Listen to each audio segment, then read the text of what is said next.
It is that time of the year to start talking about tick season and Lyme disease.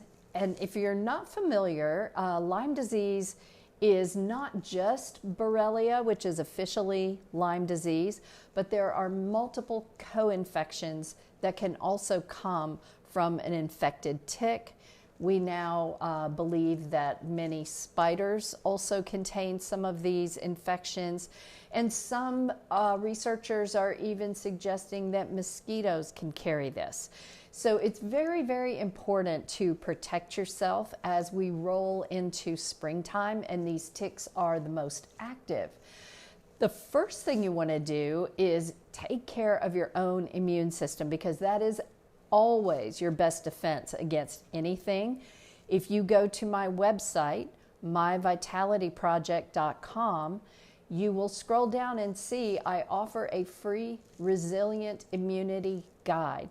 I encourage you to get that guide and follow those recommendations, because that is building a base of a strong immune system. Then for tick season, I like to bring in this lovely Cistus incanis tea.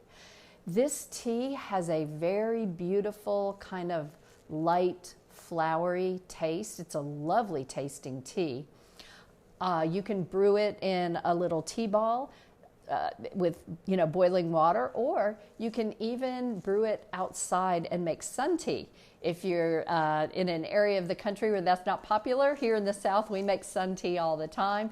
You just take your purified water in a glass container, add your tea, and then just sit it out in the sun for many hours. I like to do it all day long. And the sun will heat the water, but also the energy of the sun helps to bring out the energy qualities of whatever tea you're making, Cistus incanis included. The brand I love for this tea is from BioPure US. And one of my mentors, my early mentors, Dietrich Klinghardt, this is his company. And it's sad to me how some of the old school great teachers, people are not aware of them anymore. Younger people are not. But back in the early 90s and mid 90s, when I was really, focusing on studying biological medicine, Dr. Klinghardt is, huge name. He's done so much research on so many things. He is one of the world's experts on Lyme disease. He's published multiple papers. So he's definitely worth a search and, listening to some of his videos. But BioPure is his company, and so you are definitely getting the highest quality of Cistus incanis. Now, you can drink up to 6 cups of this a day. And the more vulnerable you are, so when I say vulnerable, like if you know your immune system is not great, or you have had Lyme disease, then I would go with the higher end of that. Because once you've had Lyme disease, it can act back up in the springtime when the ticks become active. It's a very interesting phenomenon, but the Cistus will help you with that. Now, let's say you are outdoorsy, you love to hike like I do.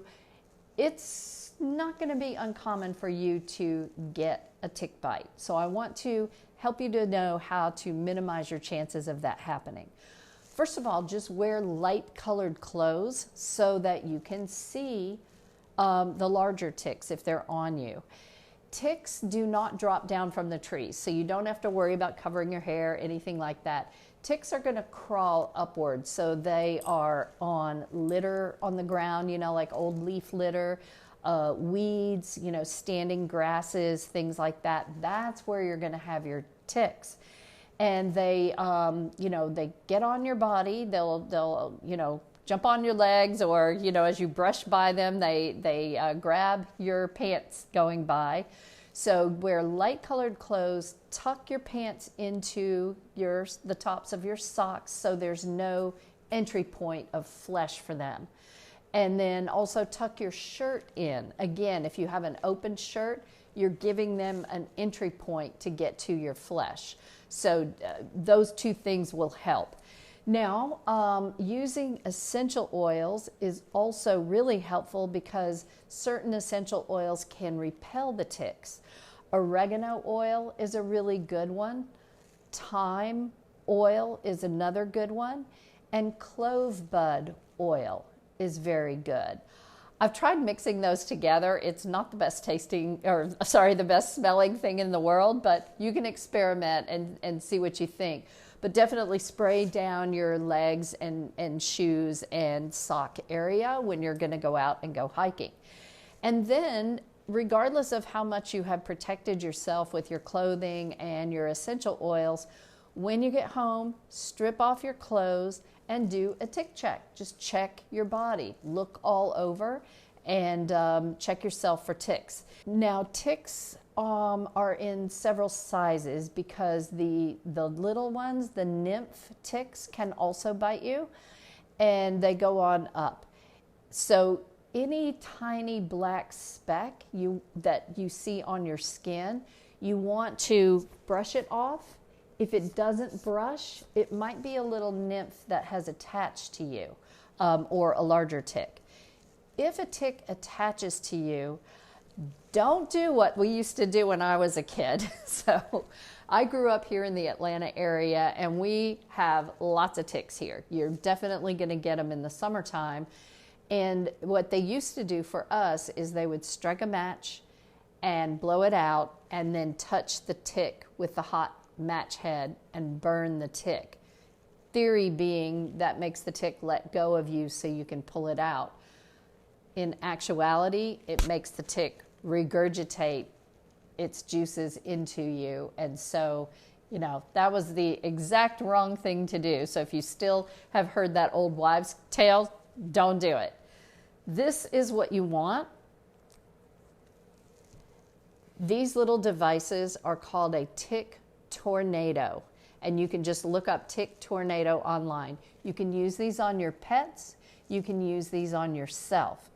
When ticks attach to you, they sort of screw themselves into your skin. It's almost like a little corkscrew. And so what the tick tornado allows you to do is stick the little two prongs under the body of the tick, and then you're just going to unscrew it out of your skin.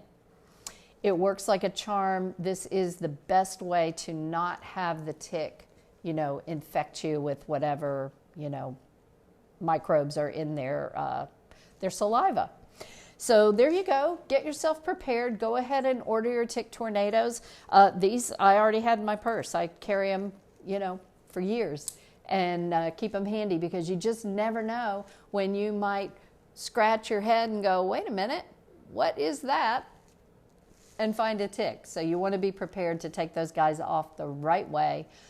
Don't be scared to go out in the woods. Definitely go enjoy yourself, but take the right precautions. Do your Sisters tea, wear your proper clothing, use your essential oils, and just in case, have your tick tornado. Let's talk about the effects of Lyme disease. And please be aware, when I say Lyme disease, I'm talking about not just Borrelia, which is Lyme, but there are also many co-infections, Babesia, Bartonella, other co-infections that can be transmitted to you through a tick bite, a spider bite, and some even believe a mosquito bite. So some people will know they've been bitten by a tick. My older son got Lyme disease, and it was very obvious. He stupidly walked through a big field of tall grass with shorts and flip-flops, and when he got back, he looked down and he must have had like 40 ticks that had actually attached to him. And he got a fever, and it was just very obvious that he was sick. He went to the hospital. He was treated with antibiotics, which at that beginning stage can be an appropriate treatment. So don't just think all medicine is bad. Yes, early on, antibiotics can do a lot to help you with that. But a lot of people don't even realize they've had Lyme disease. It's a misconception that you're going to get a bullseye rash. That has been propagated for a long, long time. Sometimes you do, but oftentimes you don't. And so people can go for years wondering why they're sick. So Lyme disease causes fatigue. It causes malaise. Your motivation is gone. You can't get yourself to do anything. Muscle weakness. Joint pain is very classic. And I've seen when people have been diagnosed with arthritis, but it really wasn't arthritis. It was Lyme disease. And so they suffer for many, many years. One particular woman, decades. She came to me in her late 50s and had gotten this as a teenager, never knew it was Lyme disease. So the joint pain is a very classic symptom of Lyme.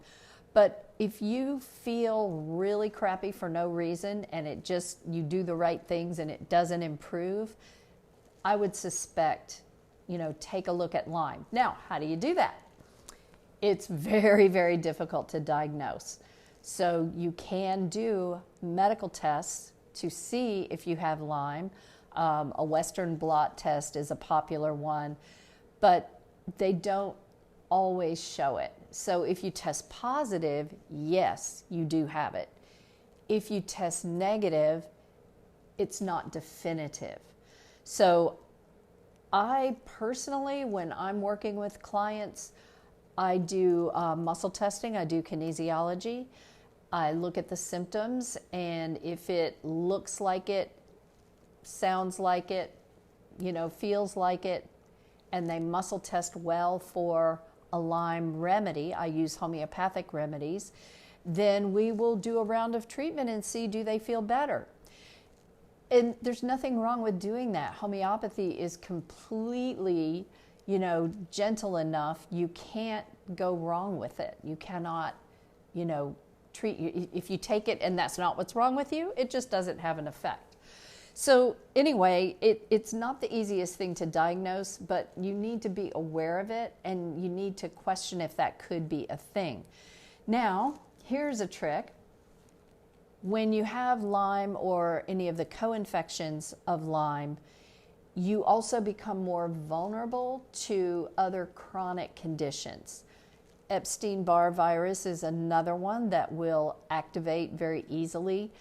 It's kind of like if a football player is running down the field and they're trying to tackle him, but they don't get him, and then one guy grabs his jersey, right? It slows him down just enough that 2 or 3 others, boom, hit him and get him down.